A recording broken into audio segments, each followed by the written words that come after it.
I'm Howard Phillips Lovecraft, and today's question comes from a young viewer who puts a rather curious hypothetical question before me.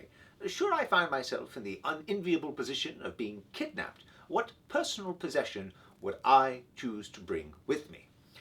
Now, these seem like very considerate kidnappers that are allowing me to take a go bag, but I don't know. This is a rather prickly situation.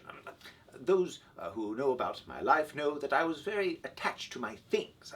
I was very fond of my possessions and carried them about with me wherever I went, and indeed grew very anxious where I separated them for a long time. So the idea of having to pick just one of these possessions fills me with a certain amount of anxiety, but I recognize that it's only a temporary separation given the nature of these kidnappings and so forth. Now, one of my options would be to try to cheat, to take something rather heavy and cumbersome, such as an armoire or a dresser, but I think that's not exactly in the spirit of this question. I might want to take along a book, I suppose, but I hope wherever we go there'll be sufficient libraries to make use of.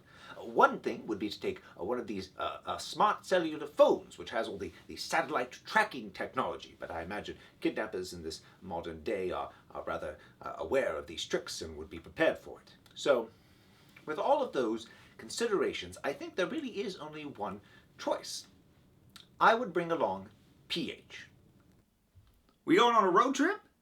Now, I know what you're saying. PH isn't a thing, he's a person, but let me tell you, of all the things that one could use to describe PH, people is not one of them. No offense.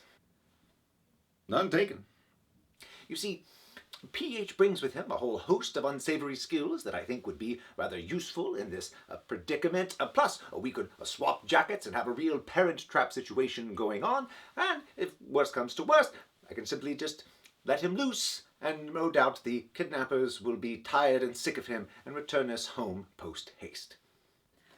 It's going to be like a rated R ransom of Red Chief. So there you go. Should you find yourself kidnapped, if you can, bring along a doppelganger of dubious provenance. It can't hurt. Frankly, I'm looking forward to it. As always, I'm Howard Phillips Lovecraft. Thank you.